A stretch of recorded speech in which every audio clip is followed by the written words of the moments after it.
The world is waking up to a new reality in the Middle East. Days after the elimination of Hezbollah leader Hassan Nasrallah, Israel continues to target what's left of the terror group's leadership.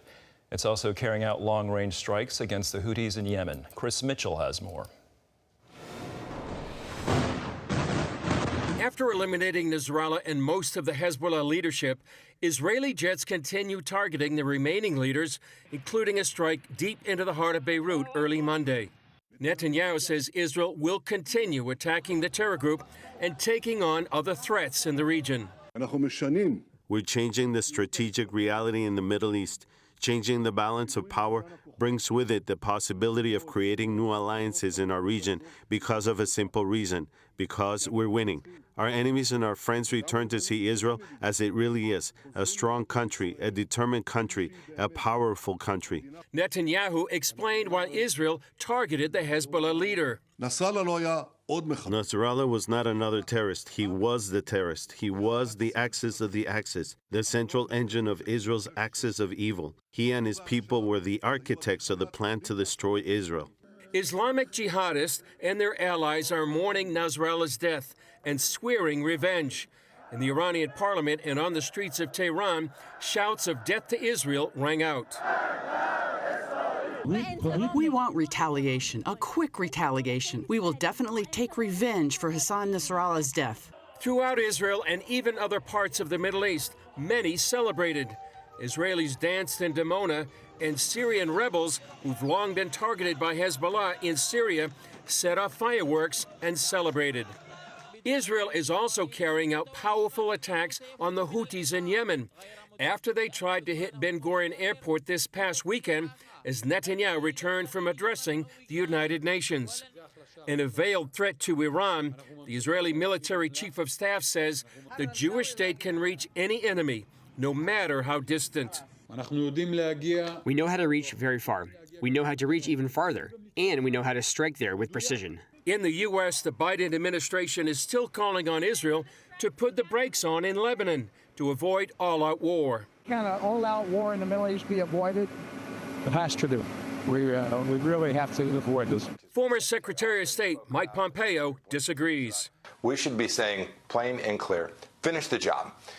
Nasrallah would be alive today if the Biden administration ceasefire had gone into effect. The entire Hezbollah leadership would be alive today if the Israelis had agreed to the ceasefire.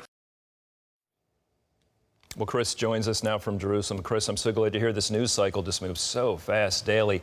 What's next in Israel's military operations against Hezbollah? Is a ground invasion still possible at this point?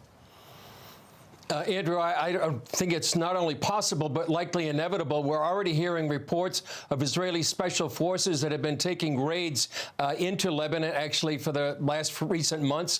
And they include using Hezbollah tunnels to go across the border. CBN News was in one of those tunnels a few years ago. They're long, they're deep.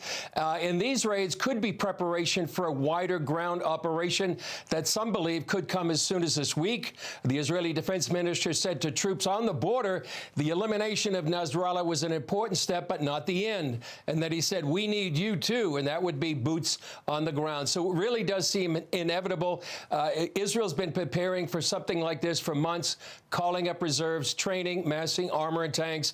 And one of the objectives is to create a safe zone, Andrew, from the Blue Line all the way to the Litani River inside Lebanon. And yet there's thousands of Hezbollah fighters remaining, many in tunnels, but it's necessary for these residents of the north to go back home to have a safe zone there inside Lebanon. So every day, it seems we're seeing Hezbollah's leadership being decimated, weapons degraded. Is it still a strong fighting force at this point?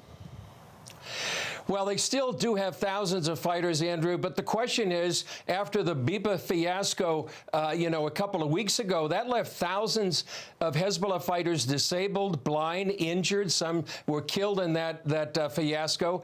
The question is, how well coordinated are they? And are they communicating if they're not using cell phones like they were told not to? And as you mentioned, the command structure has been decimated. They still do have thousands of rockets, but the Israeli Air Force is striking them almost daily. There were more than 120 strikes today.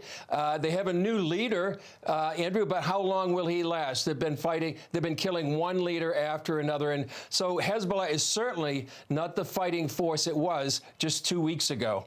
So how badly has Hezbollah's image been weakened? Is it possible the people of Lebanon will turn on them, or will they rally for them at this point with all that's going on? Well, their image has really been weakened significantly, and right now there's a political and a military vacuum inside Lebanon and also inside our potential allies to Israel. And Netanyahu has said, there's a changing balance of power in the Middle East and new alliances, and could they be forming behind the scenes? And are we at a tipping point inside Lebanon? And I think this is very important, Andrew. I got a message from an intercessor inside Lebanon, and he asked, do we dare pray for a new Middle East after all these things in the last couple of weeks? Is it time, he asks, for Lebanon to sign a peace treaty with Israel like Egypt and Jordan?